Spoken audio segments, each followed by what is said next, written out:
Israel ஒரு பக்கம் குண்டு வீசி ஹமாஸோடு போர் செய்து கொண்டிருக்கிறது. ஹமாஸ் தாக்குதலில் 1200 பேர் இஸ்ரேலில் கொல்லப்பட்டாங்க. இஸ்ரேலுடைய தாக்குதலில் சுமார் 65,000 பேர் காசாவில் கொல்லப்பட்டிருக்காங்க. இஸ்ரேல் அடுத்த கட்டமாக இன்ஃபர்மேஷன் போர் தொடங்கியுள்ளது, அதாவது தகவல் போர். அது என்ன என்பதை உங்களுக்கு தந்தி டிவி காசா எல்லையில் அமைந்துள்ள இஸ்ரேல் பகுதியிலிருந்து காண்பிக்கிறோம்.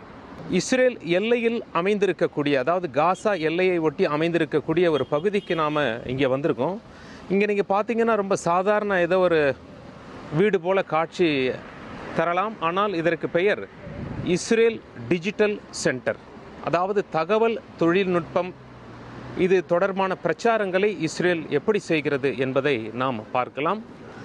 இங்கே ஆல்ரெடி வந்து விழுந்த மிசைல்ஸினுடைய பாகங்களை வைத்திருக்கிறார்கள். இஸ்ரேல் என்ன சொல்கிறாங்க, அந்த எல்லை கிராமமானது ஹமாஸின் தாக்குதலுக்கு ஆளானது. ஹமாஸ் வீசிய குண்டுகள் இங்கே நாங்கள் வைத்திருக்கிறோம் அப்படின்னு சொல்கிறாங்க. சரி, இது என்ன அப்படிங்கிறது நம்ம உள்ளே போய் பார்க்கலாம். இங்கே இஸ்ரேல் கொடி தெரியுதா? இதை ஓப்பன் பண்ணலாம்.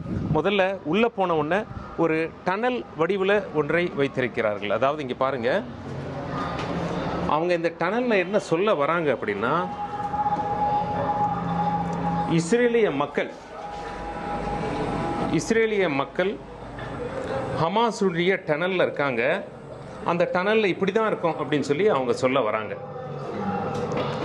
அவங்க உலகத்திற்கு செய்தி சொல்வதற்காக அமைக்கப்பட்டிருக்கும் செயற்கை டனல் எப்படி இருக்கிறது என்பதை தந்தி டிவி தற்பொழுது அந்த எல்லை பகுதியிலிருந்து உங்களுக்கு காண்பித்து கொண்டிருக்கிறோம்.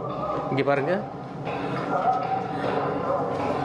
அவங்க என்ன சொல்ல வராங்க அப்படின்னா, இன்ஃபேக்ட் இவங்க தான் நமக்கு ப்ரீஃபிங், யார் வந்தாலும் ஊடகத்தினர் வந்தாலும் அவங்க ப்ரீஃபிங் கொடுக்குறாங்க. அவங்களுடைய பிரச்சாரம் எப்படி அமைந்திருக்கிறது என்பதை நீங்கள் பார்த்து கொண்டிருக்கிறீர்கள்.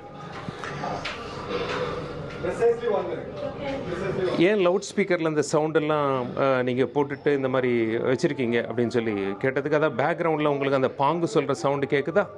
பள்ளிவாசலில் சொல்லப்படுகிறது. இவங்க என்ன சொல்ல வராங்க அப்படின்னா, ஹமாஸுடைய டனலில் இப்படி தான் இருக்குது, அதை உலகத்துக்கு சொல்கிறதால நான் இங்கே இந்த மாதிரி காட்டுறோம் அப்படின்னு சொல்கிறாங்க. அப்படியே அந்த டனல் பகுதி செயற்கையாக இவங்க ஏற்படுத்தியிருக்காங்க இல்லையா, டனல், ஹமாஸ் டனல் எப்படி இருக்கோ அதே மாதிரி ஏற்படுத்தியிருக்கோம் அப்படின்னு சொல்கிறாங்க.